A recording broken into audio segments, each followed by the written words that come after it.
Opa, meu nome é John, mas podem me chamar de Galaxy. Sejam bem-vindos ao canal Galaxy Drama. Como é bom eu começar minha carreira de youtuber minoritário com meu primeiro vídeo sem pretensão nenhuma. E melhor, sem ideia para um primeiro vídeo. E para falar que eu não tenho uma ideia para um primeiro vídeo, a inspiração pelo qual esse vídeo está sendo feito, ele vem de uma parte que originalmente era para ser o primeiro vídeo. E o porquê pelo qual ele não foi o primeiro foi por conta de dois fatores. O fator mais problemático e o principal problema é o fato dele ter chegado à faixa etária de 30 a 40 minutos de duração, fazendo com que ele tenha uma dedicação e um trabalho a mais para ser produzido. E o segundo fator é o fato de eu ter uma vida. Ponto. Aí você me questiona do porquê. Simples. É inviável. Como é que um vídeo que tá demorando meses para ser feito vai conseguir entregar um próximo vídeo sem que o canal entre à falência pela demora da postagem? Enfim, me estendi demais, voltando pro vídeo. E para começar com chave de ouro, vamos falar do anime mais comentado das últimas décadas.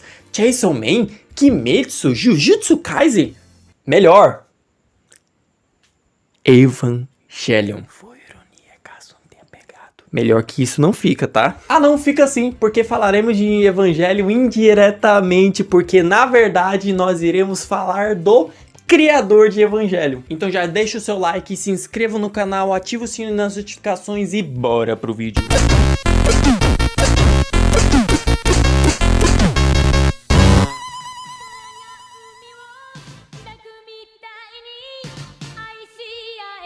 A nossa história começa com uma série de curtas chamada Gainax Daikon 4 Shorts Films. 4 curtas feitos para serem exibidos em convenções de anime. E esses mesmos curtas foram feitos pelos futuros funcionários do estúdio Gainax para promover a convenção Daikon 4 de 1983. Por que eu tô falando desses curtas afinal? Porque uma das pessoas envolvidas nesse projeto, que vai ser um nome importante depois desse vídeo, será Hideaki Anno, o mesmo que ajudou a desenvolver essa série de curtas. Ah, e já deixando claro, por conta da forma resumida que eu vou contar a história do cara, pode acontecer de eu falar algumas incoerências na história dele. E caso aconteça, eu assumo a responsabilidade por isso. Então vocês podem sim me corrigir aqui nos comentários do vídeo. E ao mesmo tempo, caso eu tenha esquecido de falar alguma coisa importante ou uma curiosidade, comentem aqui. Pois querendo ou não, vai ser uma forma de eu conversar com vocês, ao mesmo tempo vai ser uma informação que vai sim agregar ao vídeo. Enfim, blá blá blá, voltando pro vídeo. O nosso querido Hideaki Anno, ele começou sua carreira na animação logo após se formar na Universidade de Tóquio, trabalhando como assistente de animação, que anos depois ajudou a desenvolver alguns projetos no estúdio Gainax e ao mesmo tempo fundá-lo. E um período bem interessante que aconteceu no meio da carreira do Hideaki Anno foi a explosão do anime na cultura pop japonesa e ao mesmo tempo global. E foi por conta desse período em específico que se popularizou o tema de anime mecha. Um dos exemplos de anime que mais fez sucesso foi o Mobile Suit Gundam, que querendo ou não foi um grande marco e ao mesmo tempo foi uma grande influência no gênero de ficção científica. E também pouco tempo depois, spoiler,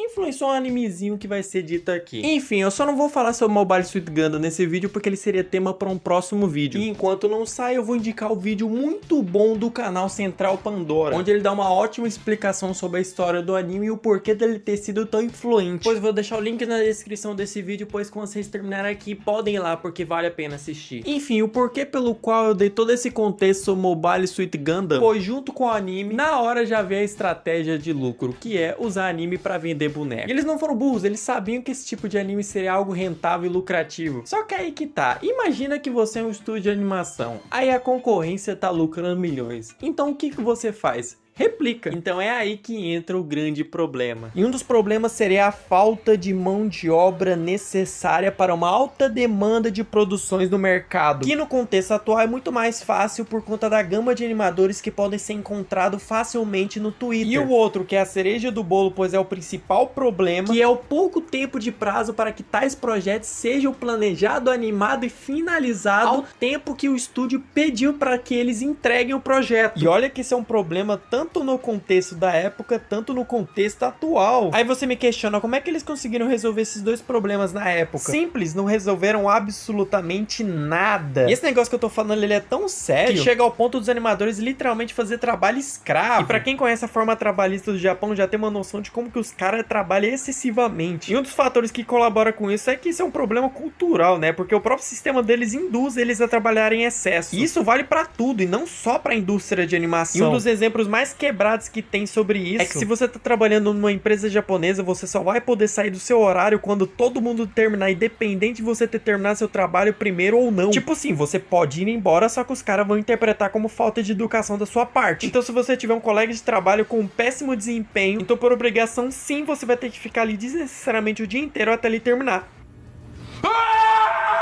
Enfim, mesmo que seja atual, isso também se aplica ao contexto da época nas produções de anime. E um dos momentos da história do Hideaki Anno mais crucial para a criatividade dele foi a depressão que ele teve por conta da indústria. E foi por conta desse motivo que ele se afastou dela, que através do depoimento dele, ele expressa o quão que ele odeia a forma de trabalho no estúdio de animação, alegando que há sim uma pressão intensa sobre e também longas horas de trabalho exigida para os animadores. E também uma crítica sobre a comercialização excessiva nas produções de anime, cujo único objetivo é vender boneco. Então, lembra do papo de criar anime para vender boneco? Pois guarda na memória porque vai ser importante daqui a pouco. Aí beleza, o Hideaki saiu da indústria por conta desses BOzinhos, mas aí anos depois, quando ele voltou, ele foi trabalhar no estúdio Pierro, o mesmo que fez o nosso querido Narutinho clássico e Shippuden. Aí um momento muito específico dessa história, o Hideaki funda o estúdio Gainax junto com alguns colaboradores. Aí beleza, alguns projetos são planejados, produzidos e finalizados, só que um tempo depois o estúdio começa a entrar em falência, por conta de projetos que não levaram a lugar nenhum e nem deram rendimento e sim prejuízo. Então é aí que o nosso herói sem capa entra nessa história. Ele já chega com o pé na porta com uma ideia evolucionária. Que tal a gente fazer um anime sobre mech e usar o merchandising do anime pra vender boneco e sim salvar o estúdio da falência? Uma coisa é certa, a hipocrisia e o progresso andam de mãos dadas. Enfim, Hideaki sendo hipócrita e vindo com essa ideia, então se inicia o projeto mais ganancioso da sua vida. Então em 4 de outubro de 1995 surge o famigerado Neo Genesis Evangelion.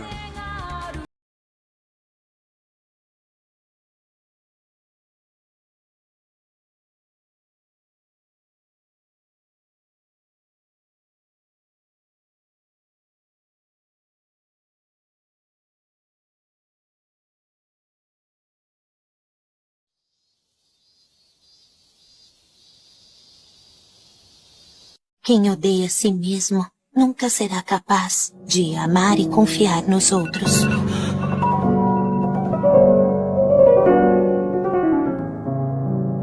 Para o Hideaki, Evangelho nunca foi qualquer outro projeto. Mesmo que o anime ele tenha sido feito por um propósito, no final ele acabou se tornando um desabafo. Desabafo esse que nos mostra o seu lado ansioso e também seu lado inseguro. E onde que é manifestado isso?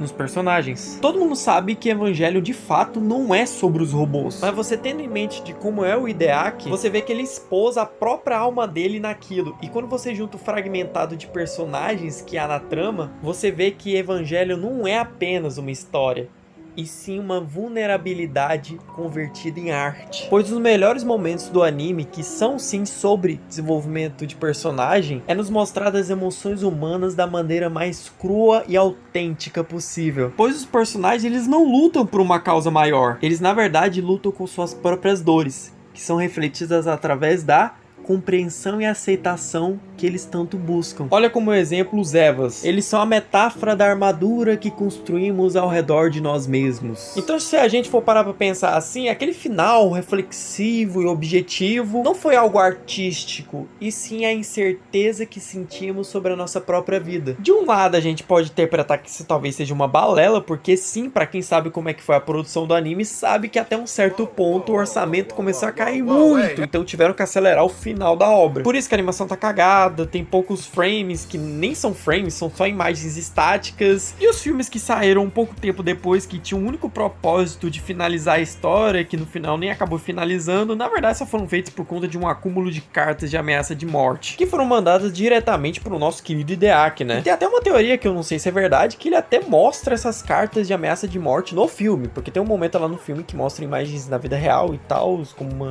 algo simbólico, e de repente parecem uns textos.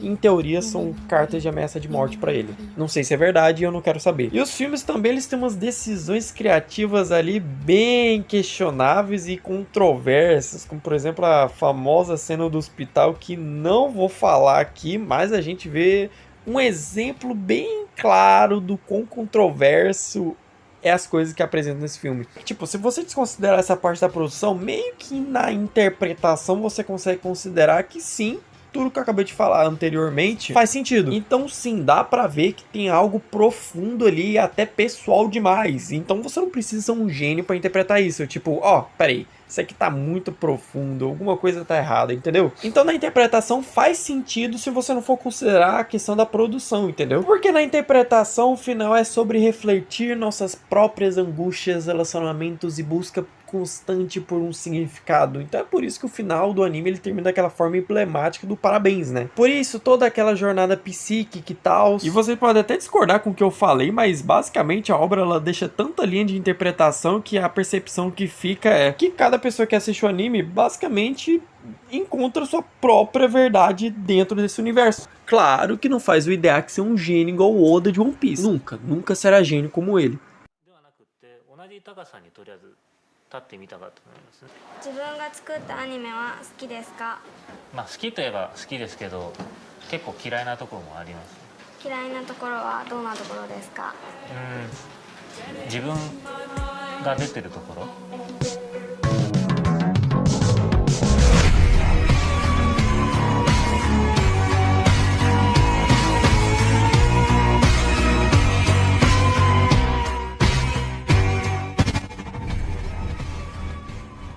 Enfim, o vídeo vai ficando por aqui, infelizmente eu tenho que ir. Tomara que vocês tenham gostado e perdão pelo vídeo curto. Então pessoal, já deixa seu like, muitíssimo obrigado se você veio até o final do vídeo. Escreva aqui nos comentários uma sugestão para um próximo vídeo. Já aproveite e se inscreva no canal, ative o sininho das notificações. E pessoal, meu nome é John, mas podem me chamar de Galaxy e sejam bem-vindos ao canal.